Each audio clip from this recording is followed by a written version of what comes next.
상클 라이프입니다. 수요일은 주목해볼 만한 연예 뉴스들 얘기해보는 시간이죠. 따끈한 연예계 소식 깊이 있게 전해드릴 JTBC 엔터뉴스팀의 박정선 기자 나왔습니다. 안녕하세요. 네, 안녕하세요. 안녕하세요. 오늘 날씨 추운 날인데 너무 아침 일찍, 춥더라고요. 출근하시느라고 고생하셨습니다. 네. 맞아요. 간단히 각오를 좀 들어볼게요. 오늘 같은 추운 날에 좀 네. 후끈한 연애 소식으로 전해드릴 테니 오. 지켜주셨으면 좋겠습니다. 후끈한 연애 소식 기대해 보겠습니다. 먼저 오늘 어떤 이야기 나눠볼까요? 네, 먼저 영상으로 보시겠습니다. 네.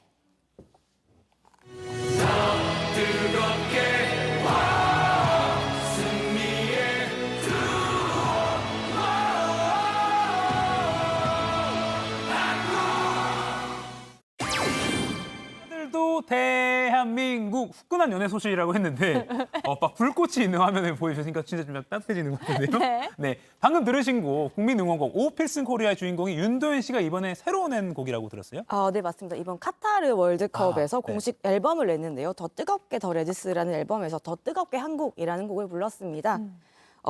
지난 2002년 월드컵 당시 못지않게 뜨거운 태극 전사를 응원하는 국민들의 뜨거운 마음을 담아낸 곡입니다. 네. 현역 축구 선수들과 붉은 악마, 국민들이 직접 참여한 노래라 더 의미를 더하고요. 그다음에 고 유상철 감독님의 목소리를 AI로 복원해서 담아냈다고 합니다. 한달 감독님까지. 뭔가 추운 겨울에 들으니까 더 좋은 응원가인 것 같아요. 맞습니다. 근데 그제였죠. 이 월요일 밤에 대한민국과 가나의 2차전 경기가 있었는데 그때 스타들의 응원 열기도 아주 뜨거웠죠.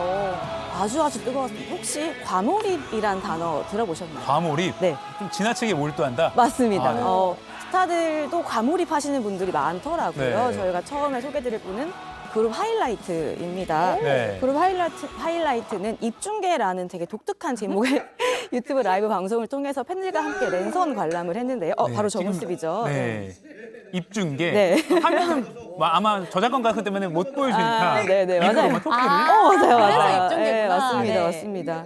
근데 당시에 왜 그 주심의 판정 논란이 있었잖아요. 하이라이트 멤버도 굉장히 과몰입을 해서 이 판정 논란에 항의하는 모습을 보여줬거든요. 윤도준 씨는 벤투 감독이 항의할 만했다. 이건 코너킥을 쳤어야 한다라고 이야기를 했고 이기강 씨는 이건 아니다라며 분노를 했습니다. 그리고 이분들은 그러면서도 비록 경기는 졌지만 국가대표팀이 감동을 선물해줬다고 이야기했습니다. 네, 아까 이렇게 너무 집중하고 보고 있으니까 정지화면인 줄 알았어요. 맞아요. 근데 또 과몰입을 해서 큰 화제가 된 좀 다른 스타가 있다고 들었어요. 어제 하루 종일 이 포털 사이트를 오고 간 스타가 있는데요. 배우 누군가요? 류승룡 씨입니다. 평소 류승룡 씨 이미지가 어떻다고 생각하세요, 혹시? 개그 캐릭터도 있긴 한데 좀 진중하지 않나요? 맞아요. 좀 그쵸, 진중한 것 조금 같아요. 묵직한 네. 이미지가 있으시잖아요. 근데 이분이 그 카타르 가나전이 끝나자마자 네. 이 주심의 SNS에 찾아가서 댓글을 다셨어요.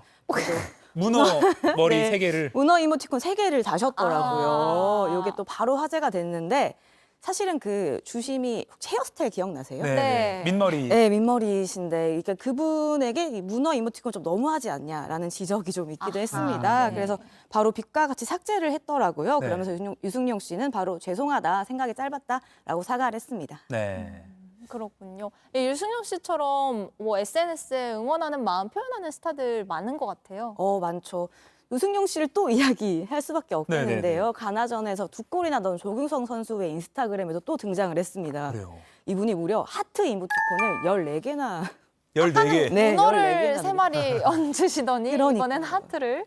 이거를 하트를 14번 누르고 있는 모습이 자꾸 상상이 되더라고요. 네. 근데 저희가 그래서 유승용 씨가 이런 분인가 싶어서 물어봤더니 충분히 이럴 분이다. 그래요? 라고 하시더라고요. 굉장히 디테일하게 좀 이렇게 응원도 하시고 그런 SNS도 네. 준비하시는 맞아. 것 같네요. 맞습니다. 확실히 SNS가 뭔가 이렇게 표현의 창구로 많은 역할을 하는 것 같아요. 맞습니다. 또 다른 뭐 공효진 씨도 네, 공효진 씨도 SNS를 통해서 또 과몰입하는 모습을 보여주셨거든요. 예, 그 조규성 선수의 골이 가나의 골대를 흔드는 순간을 인증샷으로 남겨서 사랑해요 조규성을 외치시면서 오늘은 소리 질러도 되잖아요 라고 마음을 표현해 주셨습니다. 네.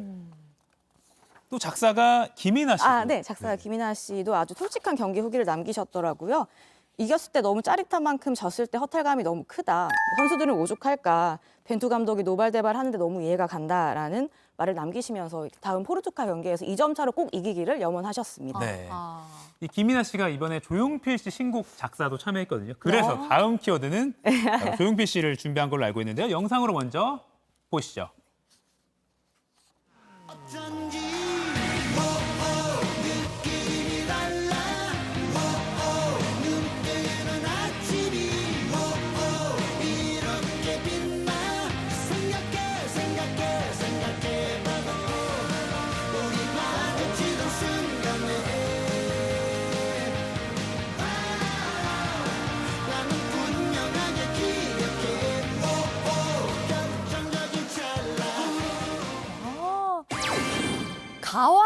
기환.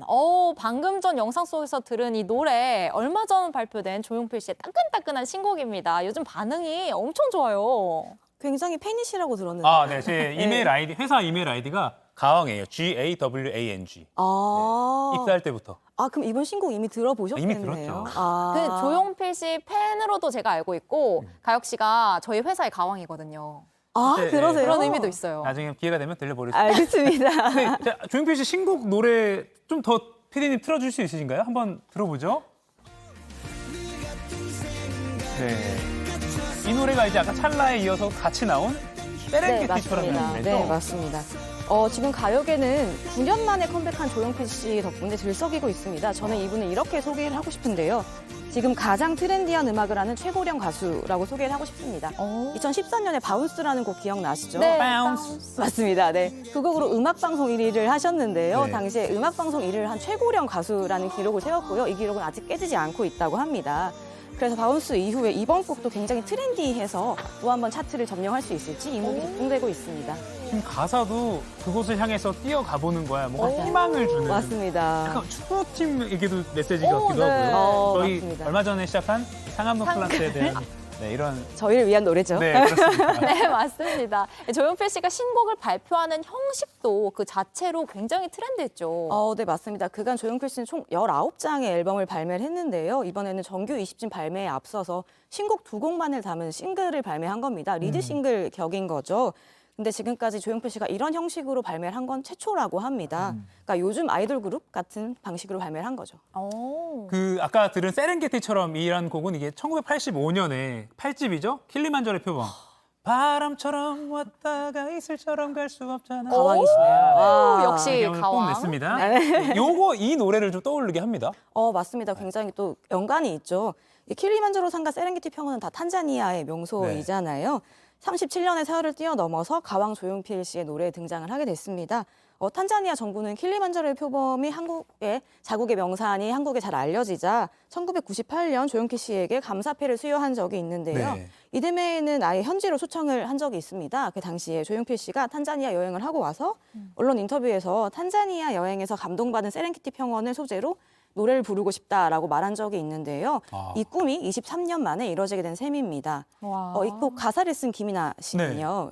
조용필 선생님이 세렝게티가 꼭 들어갔으면 좋겠다고 말씀을 하셨다고 해요. 그래서 사람들이 이 노래를 듣고 용기와 위로를 얻었으면 좋겠다라고 했다고 합니다.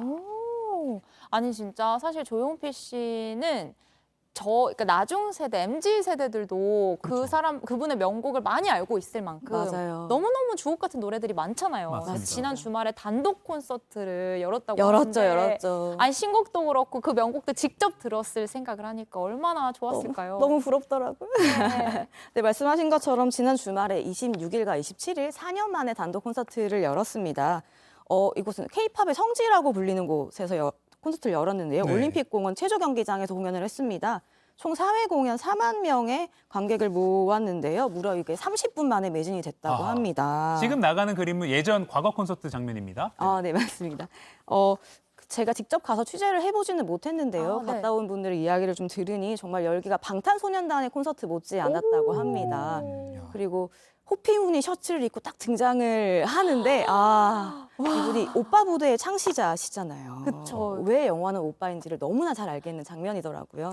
모두 다 용필 오빠 하고 응원했겠어요. 맞습니다, 맞습니다. 아직- 아이유 씨도 네, SNS에 맞습니다. 콘서트 인증샷 올렸어요. 너무 부럽더라고요. 아이유 씨가 조용필 씨의 이름이 적힌 하트 응원봉을 들고 인증샷을 남겼는데요. 그러면서 좋은 공연을 보며 행복해지는 관객들의 마음을 풀파워로 느끼고 왔다. 나도 올해 무대에 서고 싶다라는 감상평을 남겼습니다. 네.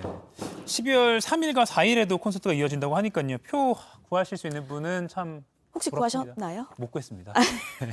진짜 부럽네요. 가왕의 그렇습니다. 팬인데. 네. 그러니까요. 네, 또 하나의 소식이 남아 있죠. 다음 소식은 뭔가요? 네, 영상 보여주시죠. 네. 네.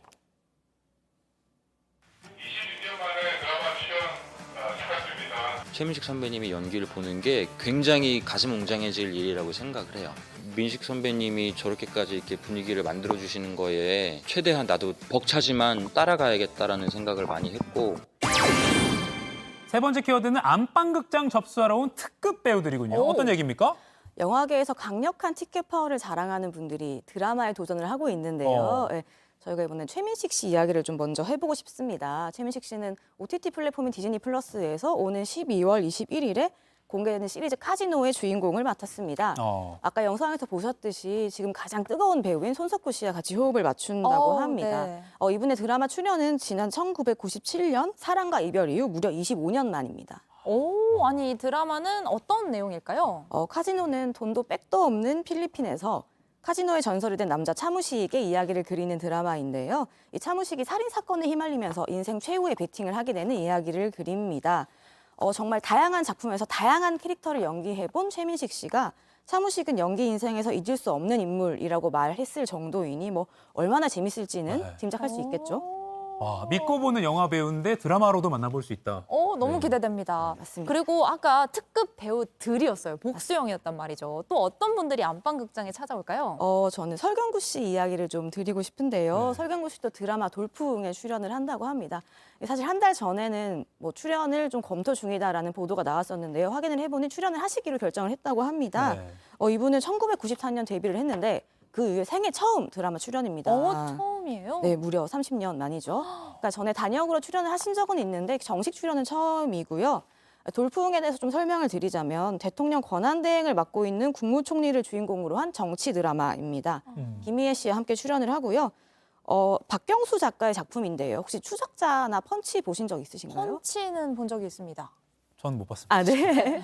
굉장히 치밀하게 짜여진 어떤 정치 드라마, 사회 고발극을 그리는 작가님인데요. 네. 그래서 설경구 씨와 박경수 작가 이 두 사람의 이름값만으로 굉장히 기대감이 높아지고 있습니다. 이 무게감이 있는 그런 드라마일 것 같은데 기대가 되네요. 네. 또 다른 분은 제가 살짝 알고 있습니다. 제가 한번 또 소개를 해드릴게요. 아들아, 너는 다 계획이 있구나. 안 똑같지만 알 것 같습니다. 이가영입니다, 이가영. 네, 맞습니다. 송강호 다음은- 씨 네, 맞아요? 맞습니다. 송강호 씨인데요. 저는 이분이 드라마를 할 거라고는 생각하지를 못했어요. 그러네요. 정말 날 때부터 나는 영화인 이러고 태어났을 것만 같은 분이잖아요. 네. 근데 이분도 삼식이 삼촌이라는 작품을 통해서 드라마에 도전을 한다고 합니다. 아까 설경구 씨가 30년 만에 드라마라고 말씀을 드렸는데 이분은 무려 데뷔 32년 만에 첫 드라마입니다. 와. 네, 드라마의 좀 줄거리를 소개해드리자면 네. 1960년대 초 격동기를 살아낸 삼식이 삼촌과 김산 두 남자의 뜨거운 욕망과 브로맨스를 그리는 드라마입니다. 여기서 주인공 타이틀로를 삼식이 삼촌을 송광호 씨가 맡게 되고요. 김산 역을 배우 변요한 씨가 맡게 됩니다. 그리고 이규형 씨나 서현우 씨 같은 아주 정말 바쁜 배우들을 다 조연진으로 모았다고 합니다. 그렇군요. 기대가 됩니다. 아마 이게 이제 드라마라는 것과 영화라는 게 좀 OTT 덕분에 좀 장르가 이렇게 좀 구분이 없어지다 보니까 네. 많은 영화 배우들이 드라마로 이동하는 것 같습니다. 네. 저희가 준비한 게 많은데요. 이 박정선 기자님과 못다한 연애 이야기는 유튜브 상암동 클래스 2교시에서 네. 찾아뵙도록 하겠습니다. 고맙습니다. 네, 고맙습니다. 감사합니다.